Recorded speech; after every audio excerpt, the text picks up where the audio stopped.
बिस्मिल्लाहिर्रहमानिर्रहीम। अस्सलाम वालेकुम नाज़रीन, आप यूट्यूब चैनल देख रहे हैं। मैं इमरान खान हूँ। सबसे पहले तो पाकिस्तान में इमरान खान साहब की आज फिर मुलाकात नहीं करवाई गई। कई महीने हो गए और पाकिस्तान का सबसे बड़ा लीडर है, ना मुल्क में कोई आइन है और ना कोई कानून है। इमरान खान साहब की आंख के साथ खिलवाड़ किया गया, उनकी सेहत के साथ खिलवाड़ किया गया।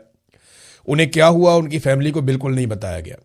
अदालतें बिल्कुल बेबस हैं, पाकिस्तान तहरीक इंसाफ बेबस है और पाकिस्तान का सबसे मकबूल लीडर पाकिस्तान के मिलिट्री रजीम ने इस वक्त जेल के अंदर डाला हुआ है। और ना सिर्फ जेल में डाला हुआ है बल्कि बैरूनी दुनिया से उसका राब्ता मुकम्मल तौर पे काट दिया है। वजह क्या है कि वो शख्स घुटने नहीं टेक रहा। वो शख्स ये नहीं कहता कि मैं हार मानता हूं, मैं कोई डील करता हूं। तो वो घुटने नहीं टेक रहा पाकिस्तान के मिलिट्री रजीम के सामने, जिसके सामने माजी में तकरीबन तमाम सियासतदान बारी बारी घुटने टेक चुके हैं।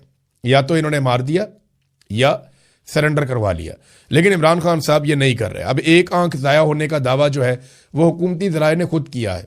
बराह रास्त तो कोई इन्फॉर्मेशन इमरान खान साहब के हवाले से है नहीं। इमरान खान साहब के बच्चों ने वीज़े अप्लाई किए, जमैमा खान ने इसके ऊपर ट्वीट करके भी बताया, लेकिन जो एक आधे हफ्ते में वीज़ा मिल जाता है वो कई महीने गुजर गए हैं, लेकिन इमरान खान साहब के दोनों बेटों को वीज़े नहीं मिल रहे और उनकी मुलाकात इमरान खान साहब से नहीं होने दी जा रही। जो कैदियों वाले हुकूक हैं वो भी साबिक वज़ीर आज़म को अभी तक हासिल नहीं है। बल्कि एक नया काम कर रही है पाकिस्तान की एस्टेब्लिशमेंट, एक मरतबा फिर पाकिस्तान में माहौल बना रही है और इस तरह की खबरें फैला रही है। कुछ सोर्सेज ने मेरे तक पहुंचाई, कुछ ने और लोगों तक पहुंचाई, लेकिन एस्टेब्लिशमेंट की क्रेडिबिलिटी बिल्कुल जीरो हो चुकी है। उनकी बात पे अब कोई भरोसा ही नहीं करता, कोई उनका सौदा खरीदता ही नहीं है। वो ये कहते हैं जनाब हम पीछे हटना चाहते हैं, हम ये चाह रहे हैं कि जनाब पाकिस्तान में फिर इलेक्शन हो जाए, हालात नॉर्मलाइज हो जाएं, हम तो चीज़ें ठीक करना चाहते हैं। ये इस किस्म की बहुत सारी बातें माजी में भी करते रहे हैं, लेकिन अब इनके बाद पीछे हटने का इम्कान कोई नहीं है। इन्हें खुद जब ये पीछे हटेंगे तो सब खत्म हो जाएगा इनके लिए, ये इन्हें दिखाई दे रहा है। पाकिस्तान की अवाम अब कभी भी पाकिस्तान की एस्टेब्लिशमेंट को तस्लीम नहीं करेगी। ये सिर्फ टाइम निकालने की कोशिश कर रहे हैं और यही टोला मुसल्लत रहेगा। इसका सबूत यह है महंगी गाड़ियां, महंगे जहाज और जितनी चीज़ें ये अपनी अयाशी के लिए ले रहे हैं, ये कोई आने वाले हुक्मरानों को थोड़ी देने जा रहे हैं। ये सब जानते हैं, मौजूदा हुकूमत, एस्टेब्लिशमेंट, मिलिट्री रजीम, ये सब जानते हैं कि इन्होंने किस तरीके से इस इक्तदार को लंबा खींचना है। अवाम सिर्फ इस इक्तदार को छीन सकती है, इनसे अपना हक छीन सकती है। ये बड़े आराम से हक वापस नहीं करेंगे, सवाल ही पैदा नहीं होता। एआरवाई ने एक खबर इसी हवाले से उससे खबर भी दिलवाई गई एआरवाई की जानिब से कि जनाब कोई अलीमा खान ने और सुहेल अफरीदी ने मिलकर एस्टेब्लिशमेंट के बंदों के साथ कोई राब्ते रूबते किए हैं और इस किस्म की कोई खबर दिलवाई गई जनाब के वहाँ पे कुछ चीज़ें तय हो गई हैं और कोई मुलाकातें बंद करवाई गई हैं जानबूझकर। तो ये मैंने दोनों सोर्सेज से बात की, मेरी सुहेल अफरीदी साइड से भी बात हुई, अलीमा खानम, तो दोनों तरफ से मुझे जो खबर मिली कि हमारी तो मुलाकात ही नहीं हुई, आपस में मुलाकात नहीं हुई। सुप्रीम कोर्ट में आखिरी मुलाकात हुई थी, तो उसके बाद से लेकर अब तक हम कहाँ मिले, किसको मिले, ये तो कहानी है। और कहानी सुनाने वालों ने, यानी जर्नलिस्ट की ये ड्यूटी होती है ना कि वो दूसरी तरफ से पूछ ले, जी आप भी बता दें। अब अलीमा खानम तो सबकी एक्सेस में है और सुहेल अफरीदी भी सबकी एक्सेस में है। ये कुछ शरीफ खानदान तो है नहीं जिससे आप पूछेंगे जनाब ये तैयारा कौन लेकर गया, कितने बजे लेकर गया, तैयारे का रिकॉर्ड दे दें, तो वो मामला छुपा लेंगे, वो बात ही नहीं करेंगे। फिर ऑफ द रिकॉर्ड वो कह रहे हैं जनाब कि वो मरियम सफदर का बेटा लाहौर में ही है। फिर बाद में जब कहा गया जनाब सबूत दें उसका, कोई तो वो सबूत भी कोई नहीं है। फिर जब तक कि वो जहाज़ वापस नहीं पहुंच गया तब तक इनका मुंह बंद था, ये बात ही नहीं कर रहे थे। फिर जहाज़ उजलत में जब वापस आया तो फिर बताया गया जनाब ये तो बेटा, ये सामने आ गया, तस्वीर आ गई। तो ये ना सारी चीज़ों को खुद ही इबाहम में डाल देते हैं। अब ये कोई शरीफ खानदान थोड़ी है, ये तो अलीमा खानम और सुहेल अफरीदी हैं, उनसे रब्ता किया जा सकता था, उनका मौक़िफ़ जाना जा सकता था। क्या वाकई आप लोगों ने ये किया है? लेकिन एआरवाई ने वो खबर चला दी, उसके ऊपर दोनों तरफ से तरदीद भी आ गई है। पाकिस्तान तहरीक इंसाफ कहाँ खड़ी है? देखें, तहरीक इंसाफ वहीं खड़ी है जहाँ वो पहले खड़ी थी। एक दावा किया गया कि कोई इमरान खान रिहाई अमन फोर्स बनाई जाएगी, अभी तक उसके ऊपर कोई अमल दरामद नहीं हुआ, कोई अनाउंसमेंट नहीं हुई, कोई कंक्रीट चीज़ सामने नहीं आई। कोई मीटिंग करते रहते हैं, आपस में कोशिश कर रहे हैं, लेकिन पाकिस्तान तहरीक इंसाफ के अंदर ही मुखालफत है कि कोई तहरीक ना चलाई जाए।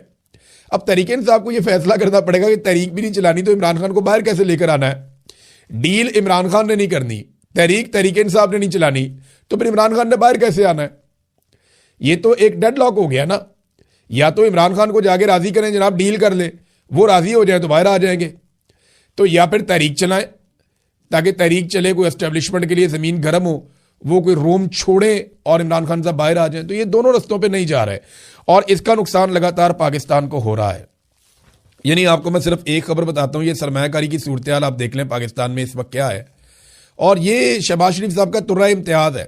ये जब भी हुकूमत में आते हैं ना, PMLN, ये बर्बादी फेरते हैं मईशत की। इनके जाने के बाद पता चलता है। पाकिस्तान तहरीक इंसाफ और PMLN दोनों के मसाइल मौजूद हैं, लेकिन दोनों के मसाइल की नौयत अलग अलग है।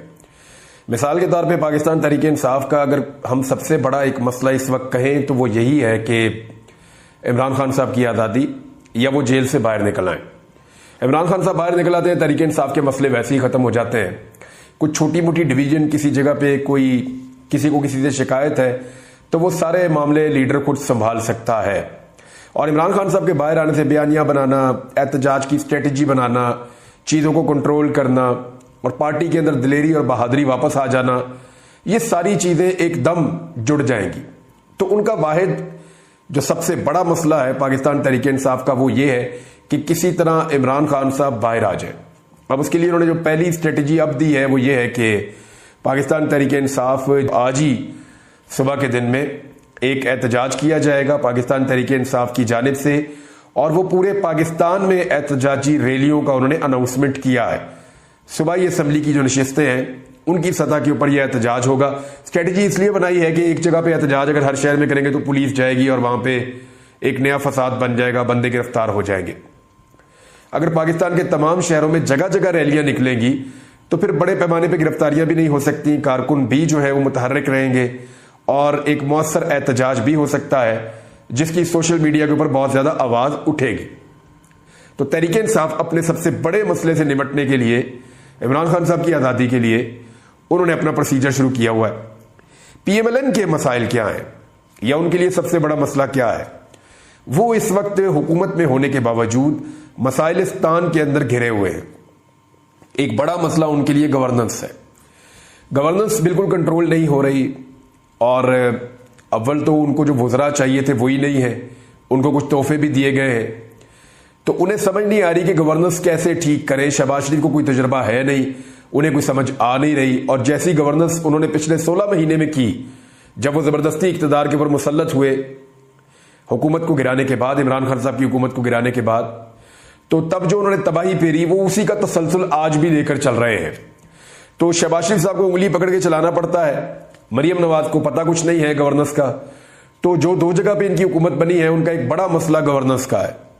दूसरा मईशत का एक बहुत बड़ा मसला है कि मईशत जो कुछ ना कुछ ठीक हो गई थी या कहीं ना कहीं आहिस्ता आहिस्ता सस्टेन कर रही थी, पाकिस्तान की इंडस्ट्री चल रही थी, फॉरेन रेमिटेंसेस आ रहे थे, आपके ज़र मुबादला के ज़खायर 16 अरब अमरीकी डॉलर्स तक पहुंच गए थे, आपका मुल्क जो है वो लगभग 6% के करीब तरक्की कर रहा था। ये सारी चीजें सस्टेन कर रही थी।